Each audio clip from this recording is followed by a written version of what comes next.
Hi everyone, welcome to my channel. My name is Anna. For those of you who are new here, hi, welcome to my channel. I enjoy reviewing makeup and I enjoy being very honest. If you like honest makeup reviews, please hit that subscribe button and help out a smaller channel. It would mean so much to me. Today we are reviewing an indie makeup brand. I wish that everyone was already buying more or knew more about indie makeup brands, but I feel like the word is still just not that out. I feel like more people are starting to try more indie makeup brands, but you guys, indie makeup brands are so slept on and they're just so good. So the indie makeup brand I'm talking about today is called Klarity Kosmetics, and I actually have purchased from them before. I have purchased their chocolate bar palette. It was beautiful. It smelled amazing, but my glitter came broken in that one, got all over the palette, which is why I've never really ended up reviewing it. I really liked the formula of that one, but again, the glitter just got everywhere. That happened, and I just want to let you guys know, because after that happened, I didn't order from them, and then I saw this palette and I just knew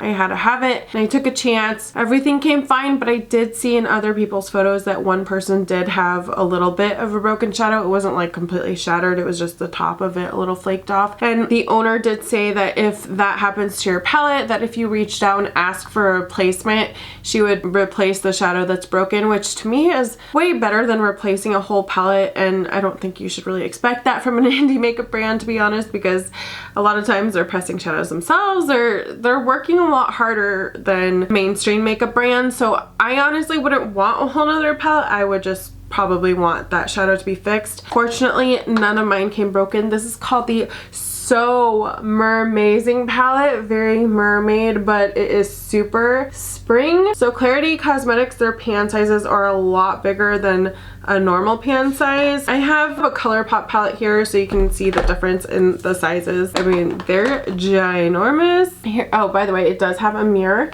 Here are the shades. I'm kind of scared to hold it up sometimes with very delicate shimmers. I've had them even in ColourPop shadows just kind of plop out on me. But first, let me go ahead and show you the color story. It's so beautiful.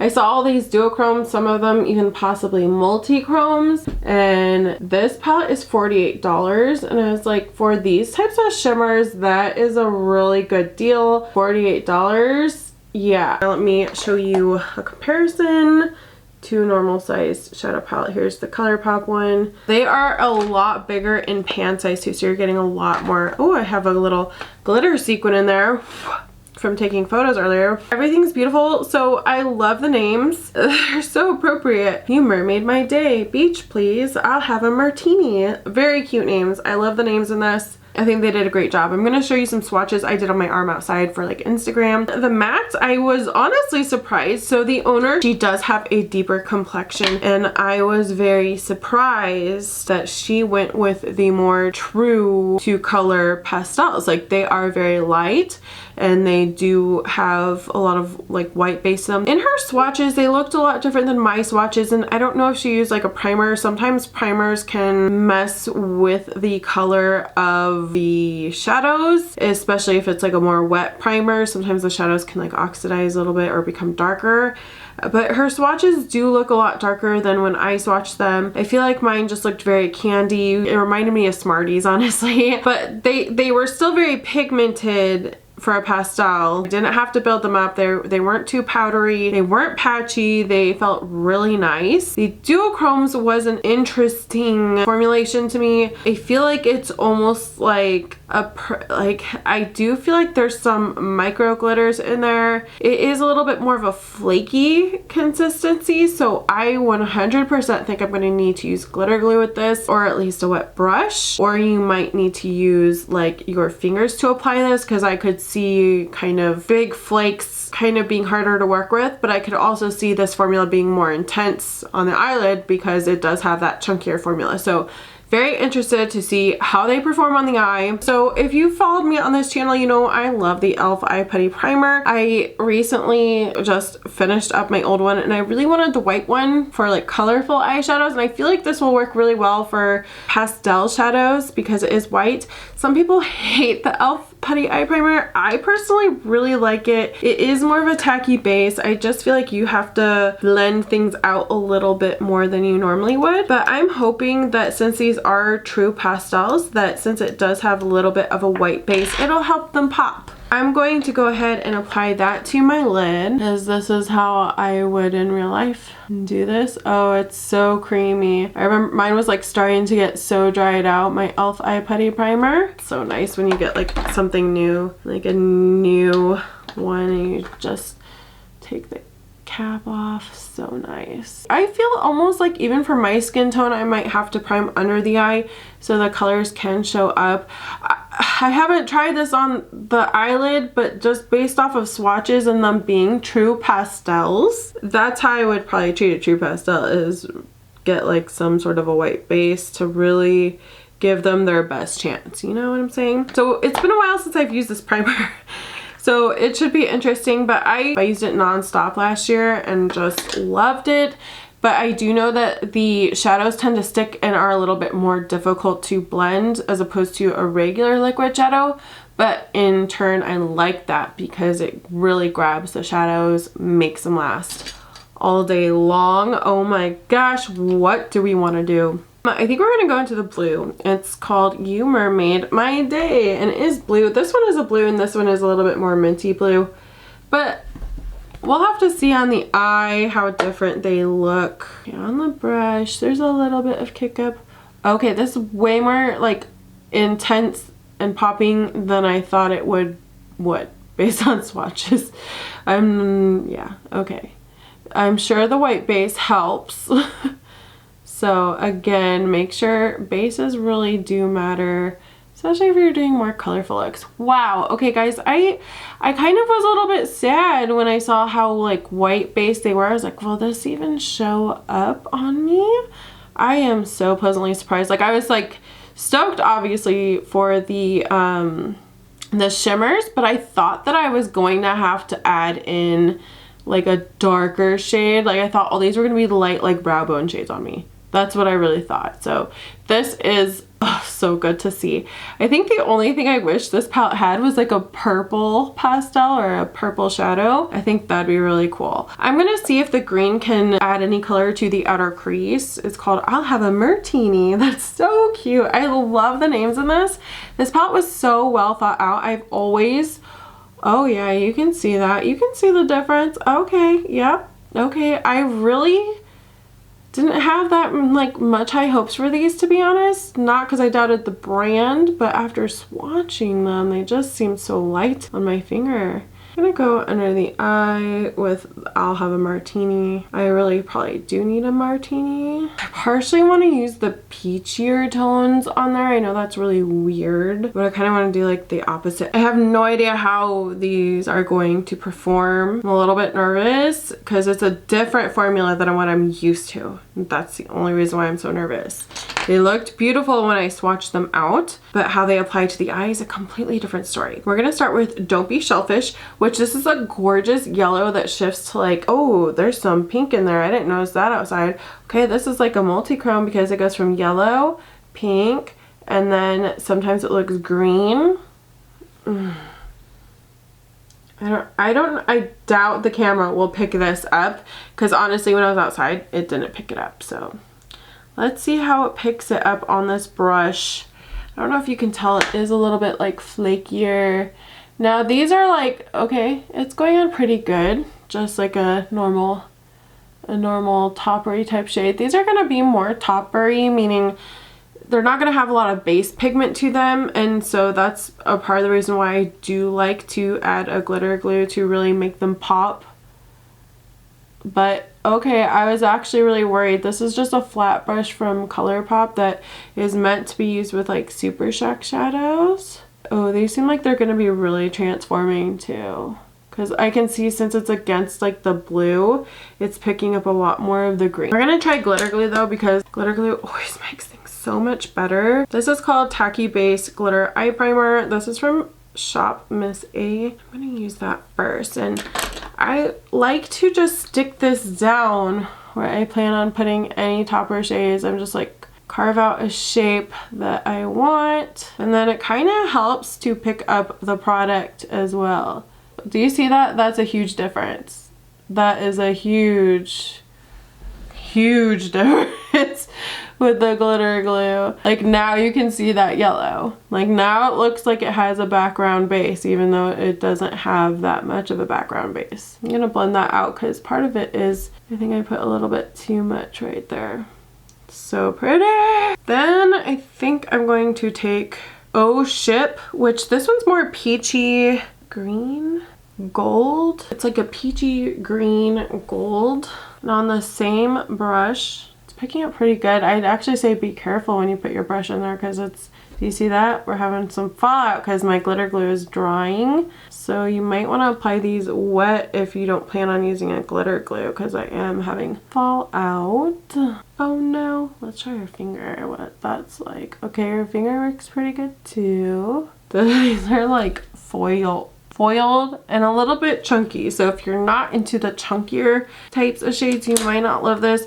I'm going into Washed Up like this. That's that pinky red gold. I think I need to add a little bit more glitter glue.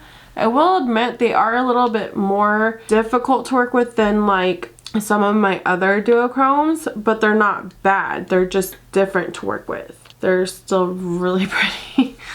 Holy smokes. Going into Washed Up like this. Okay, I want to kind of bring that in more because that's a really gorgeous shade. Holy smoke. These are almost like flakies. I'm going to take some of that yellow duochrome, put it in the inner corner. Beautiful. It'll look like a cotton candy dream. I ended up putting on that yellow as a highlighter, but we're gonna do the other eye. I've already primed again with the e.l.f. Eye Putty Primer. I do feel like this primer, since it is white, does help these shadows pop even more. So we're gonna go into See Ya Later, which is that pink. Ooh, bubblegum pink. Yeah, on top of this primer, oh my gosh, you can even build it up. It's buildable for sure, and I don't feel it is powdery, but I don't feel like it's overly powdery. It's honestly they're really good mattes, which makes me so happy because I was so worried. Okay, let's get into Long Time No See. The chocolate bar palette that I originally ordered, I didn't really have any issues with the formula other than the glitter one breaking. Oh, this one is very light pastel though. This one I feel like would probably look a little more chalky on deeper skin tones. We're gonna use glitter glue, and this time we're gonna go into the blues since we did more of the yellow and pinks. I think the blues honestly are the ones that I'm the most excited to use because they look so gorgeous. So again, taking that tacky base. Alright, so going into Call Me On My Shell Phone. This one goes from blue, like turquoise, to gold. There.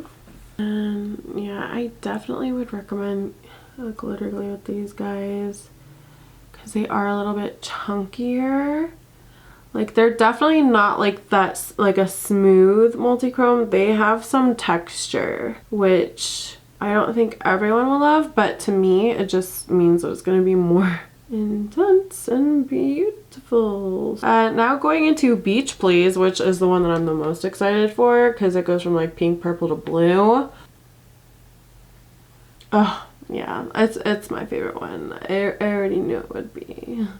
Oh yeah. I sound ridiculous. I'm like, oh yeah, that's the one. And there's a clear difference on the eye between these two. There's a very clear difference in those shifts. This one's definitely more pinky blue and this one's just kind of like this sparkly golden teal. They're so beautiful. I am getting a lot of fallout though. I would definitely say do this when you don't have foundation on. Alright, I'm gonna put on some lashes and everything and I'll be back. Lashes are on, kind of. I'm having some, that's my dog. My dog just came up to join us and he's sitting down there, so if you hear some grunting and moaning, that's Squirty. I like the palette and I know how I plan on using it. I would honestly like to stick like blue with the multi-chromes, and I just really wanted to play with the colors today, so that's why we have this really fun candy type of look going on. But normally I'd probably be like, oh, blue with the blue, green with the green, you know. I'm pretty boring like that, but I think it's a really pretty palette. Again, there are pre-orders going on and I feel like everything worked great, but it's a matter of you have to work with some things. Mainly the glitters. It's almost like they're a hybrid glitter duochrome, so they are a little bit more chunkier, a little bit more flakier. So I would, if you plan on getting this palette and you don't use a glitter glue, I would suggest doing that. I feel like anytime you use true pastel colors, which is these are what they are, any white base works way better. It just does, because it makes them pop, it makes them more vibrant. And I was honestly surprised how well these mattes built up too. I feel like the only thing I really would like love to deepen up here would probably be like under my eye. Like I would maybe take a purple or something and maybe add some color down there, or like a darker pink. I feel like it's a little bit too light for under my eye, so I'm gonna take this purple from this ColourPop times Lizzie. Ooh, that yellow would look gorgeous with this type of purple. That's another thing, is you don't have to stick these shades just with the ones that are in the palette, just like, you know, that's true for any, you know, for any shadow. You don't have to stick to just what's in the palette.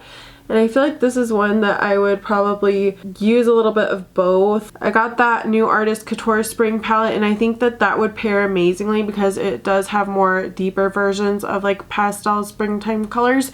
And so I feel like that would do a great job at deepening up some of these.